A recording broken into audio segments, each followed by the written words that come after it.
ओम शांति। दादी जानकी से मिलना मुझे 1970 में हुआ। जब हम फर्स्ट टाइम मधुबन आए तो 15 दिन रुके थे। आए थे तो हम ऐसे ही, लेकिन उन दिनों में भट्ठी चल रही थी। तो बड़ी दादी ने कहा कि आप भट्ठी में बैठिए, तो मैं भट्ठी में बैठा। उन दिनों में भट्ठी बहुत ऑफिशियल होती थी। आपको क्या बताएं, ट्रेनिंग सेक्शन के नीचे अपने शांति स्तंभ के इंद्रप्रस्थ के अपोजिट में हॉल होता था। अभी तो वहाँ 3-4 रूम उस हॉल को करके बना दिया है। तो वहाँ हमारी भट्ठी, वहीं खाने की, वहीं रहने की, ट्रेनिंग सेक्शन में रहने की, ये हमारी भट्ठी होती थी। उसमें दादी ने एक ऐसा, और टीचर हमारी जानकी दादी, चंदमन दादी, शांतामणि दादी, ये सब दादियाँ टीचर्स थी, मनोहर दादी। तो ऐसा दादी ने क्लास कराया कि मेरे जीवन ही पलट गए। नहीं तो मैं ये सोचा था कि मैं डॉक्टरी करके नर्सिंग होम बनाएंगे और प्रैक्टिस करेंगे और बाबा का भी ज्ञान सुनेंगे, एक सेंटर खोल लेंगे, ये जीवन का लक्ष्य था। लेकिन दादी के क्लास सुन करके मेरा जीवन बदल गया और मुझे ये प्रेरणा मिली कि अब मुझे जीना है तो मधुबन, रहना है तो मधुबन। तो ये संकल्प वहाँ से ये हो गया। फिर हम दादी के 73 में मैं यहाँ आ गया, अपना मेडिकल पूरा करके होम्योपैथी फाइनल ईयर एग्ज़ाम दे करके आ गया। तो दादियाँ मिलती रहती थी, कोई और डॉक्टर नहीं थे। तो मेरा भाग्य था कि सब दादियों की सेवा को करने का मुझे मार्जिन मिलता था, मुझे टाइम मिलता था। तो ये दादी में ये देखा कि दादी भले शरीर में थी, लेकिन दादी इस वतन की नहीं थी। दादी कुछ और थी। शुरू से इनका देखा कि इतना इनका पुरुषार्थ, स्व में अटेंशन, स्व के ऊपर इतना इनका ये था कि इनको देख करके प्रेरणा आने लगी, प्रेरणा आती थी कि दादी ऐसी स्व उन्नति के लिए, स्व पुरुषार्थ के लिए इतना महान थी। मैंने देखा बीमारी में भी दादी, मतलब स्व उन्नति, पुरुषार्थ, सेवा। बीमार हूँ तो मैं रेस्ट में हूँ, ऐसा दादी को हमने कभी भी नहीं देखा। एक बार की बात है, पांडव भवन में दादी बीमार थी और उनको हमने डॉक्टर बुलाया, दिखाया, गला बंद था।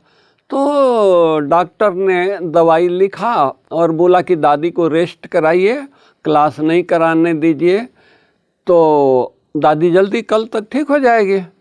डॉक्टर चला गया। दादी ने पूछा कि डॉक्टर ने क्या कहा? हम बोला कि दादी आपका बहुत क्लास कराते हैं, बहुत लोगों से मिलते हैं, बोलते हैं, तो गले में सूजन है तो आपको रेस्ट करना है, गले को आराम देना है।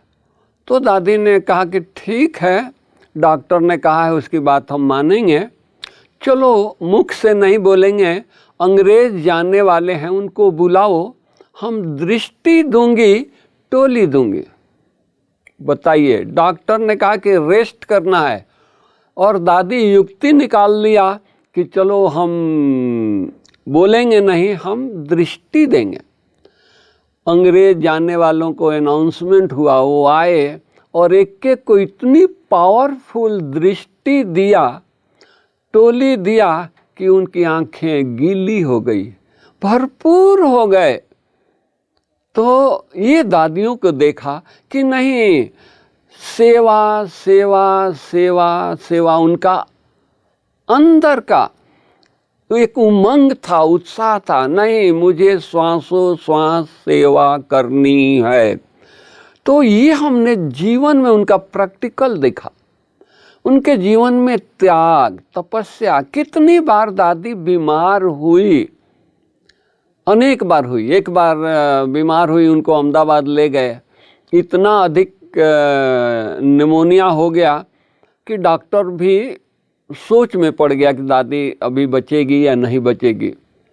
दादी को पता लगा, दादी अपना सब कुछ दान कर दिया, सारे कपड़े, एक ड्रेस जो पहना था वही रखा। सरला दीदी बोले, दादी क्या कर रही हो? अरे आप तो ठीक हो जाएंगे। तो नहीं, ठीक तो होना ही है मुझे, लेकिन ये सब कुछ स्वाहा करो, दान करो, दे दो, सबको बुलाओ, सबको अपने हाथ से मैं देकर जाऊं।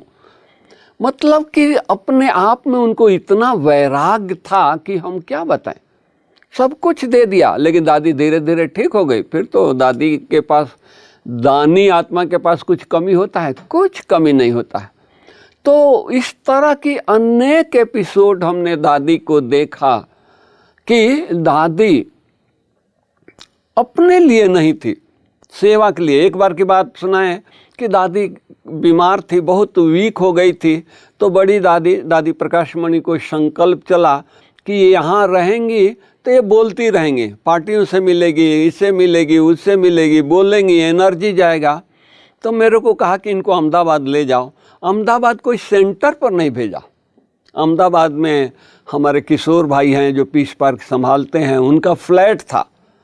उस फ्लैट वो खाली था, तो दादी ने उनसे बात करके वो फ्लैट की चाबी लिया था और वो चाबी मुझे दिया और बोला कि दादी को आप ले जाओ। तो 2-3 बहनें और हम 2-3 भाई दादी को ले आए अहमदाबाद में रेस्ट के लिए। दादी शाम को रेस्ट किया, सुबह को योग कराई, चलो ठीक है। फिर उसके बाद हम लोगों ने मुरली पढ़ लिया, तो दादी को नाश्ता दिया। तो दादी ने कहा कि ब्राह्मण क्या कि बिना कथा सुनाए नाश्ता करेगा? नहीं, आप लोग बैठो और हम मुरली सुनाएंगे। अरे दादी, हम लोग मुरली पढ़ लिए हैं, आप बोलेंगे, आपकी एनर्जी ये होगी, इसलिए आप प्लीज़ आप नाश्ता करिए। तो नहीं, बिना हम मुरली सुनाए नाश्ता नहीं करूँगी। कहने का भाव कि दादी में इतना उमंग उत्साह था कि अपने शरीर को उन्होंने ध्यान नहीं दिया। कई बार, एक बार की और हम बात सुनाएं कि दादी हरिद्वार में गई थी। हरिद्वार के संत यहाँ आए थे, तो उन्होंने कहा कि दादी आप जब बुलाती हो हम आ जाते हैं। अब हम लोग आपको बुलाते हैं कि हरिद्वार में हम ऐसा कॉन्फ्रेंस करेंगे, आपको आना है हमारे कॉन्फ्रेंस को उद्घाटन करने के लिए। दादी ने कहा कि जो आज्ञा। अरे आप हमारे भाई बुलाएं, बहन ना आए, मैं आऊँगी। और दादी सचमुच गई हरिद्वार, उनकी कॉन्फ्रेंस का उद्घाटन किया। क्या ललकार किया, क्या कॉन्फ्रेंस में उन्होंने भाषण किया, सारे संत गदगद हो गए। शाम हुआ, दादी देहरादून सेंटर जहाँ प्रेम दीदी होती थी वहाँ गई, रात को सोई और रात को बड़ी उम्र थी तो उठी बाथरूम जाने के लिए, तो दादी गिर गई तो 8 रिब्स फ्रैक्चर हो गया। हम लोगों को पता लगा, वहाँ से फ्लाइट से दादी को अहमदाबाद लाए, सारी चेकिंग कराया, एक्सरे, MRI सब कुछ कराया। वो क्या रात को 8-9 बज गया, तो डॉक्टर 9 बजे आकर के देख करके कहा कि दादी को 8 रिब्स टूटे हुए हैं, उसका सर्जरी नहीं हो सकता है, प्लास्टर नहीं हो सकता है, इसलिए दादी को आप रेस्ट कराइए। और क्रेप बैंडेज लगा दिया। दादी वो क्रेप बैंडेज लगा करके दवाई दे करके चला गया। दादी बोलती है डॉक्टर ने क्या कहा? हम बोला कि दादी 8 रिब्स टूटे हुए हैं, फ्रैक्चर हैं, आपको 3 महीना रेस्ट करना है। तो दादी बोली कि हमको अभी ले चलो मधुबन। हम बोला कि दादी हॉस्पिटल में हैं, हम कहीं और जगह नहीं हैं। बोली कि मुझे मालूम है। हम बोला कि दादी हॉस्पिटल का नियम है, बिना डिस्चार्ज को छुट्टी नहीं देंगे। तो बोली कि नहीं, डॉक्टर को फ़ोन करो कि दादी मधुबन शांतिवन जाना चाहती है। तो अभी डॉक्टर को फ़ोन किया, डॉक्टर बोले कि दादी जो कहे वही राइट है। तो दादी को अपनी एम्बुलेंस में हम ले आए, रात को 2 बजे पहुँचे। दादी का एक ही कहना था, अरे 25,000 भाई बहनें वहाँ आए हैं बाबा से मिलने के लिए, और सबको संकल्प चलेगा कि अरे दादी यहाँ नहीं है, दादी बीमार है, दादी को फ्रैक्चर है, दादी हॉस्पिटल में है, सबका संकल्प चलेगा। हम वहाँ रहूँगी तो लोगों को ये होगा कि अच्छा दादी यहीं है, कॉटेज में है, दादी चलो हमारे साथ है। लोगों को खुश करने के लिए, लोगों में उमंग लाने के लिए, लोगों को धीरज रखने के लिए भाई बहनों को, उन्होंने अपने 8 रिब्स की फ्रैक्चर को, दर्द को नहीं देखा। नहीं, बाबा के बच्चे आए हैं ना, वो खुश हो जाएंगे। दूसरों को खुशी बांटने के लिए अपने दुख दर्द को उन्होंने देखा नहीं। तो ये दादी में विशेषता थी। और विशेषता हम क्या बताऊं, स्व उन्नति के लिए हॉस्पिटल का तो अनेकों मिसाल है, एक नहीं अनेकों मिसाल है, ऐसे ऐसे मिसाल है। हमारा एक स्टर्लिन का, दादी को पेट की तकलीफ़ हमेशा रही, तो हमने एक लीवर स्पेशलिस्ट जो लीवर ट्रांसप्लांट करता है उस डॉक्टर को, सर्जन को दिखाया, तो दादी के इंटेस्टाइन में परफोरेशन थे। उन्होंने कहा कि नहीं, सर्जरी के बिना तो ठीक ही नहीं हो सकता, दादी ठीक नहीं हो सकती है, और अब इतने उम्र में कैसे हम सर्जरी कराएंगे। तो सब लोगों ने, हम सब ने मिलकर उनको कहा कि नहीं, सर्जरी नहीं हम कराएंगे, कुछ दवाई करिए। तो बोला कि दवाई इसकी होती नहीं है, सर्जरी ही मेन दवाई है। फिर दादी को डिस्चार्ज करके ले आए, और 2 दिन में दादी लंदन का प्रोग्राम बना लिया, लंदन चली गई। हम दोबारा स्टर्लिन हॉस्पिटल में गए तो डॉक्टर पूछता है दादी कैसी है, दादी कहाँ है। हम बोला कि दादी तो लंदन है। तो बोला कि नहीं, ये दादी को तो भगवान ही चला रहा है, कोई मनुष्य, कोई डॉक्टर की बस की बात नहीं है।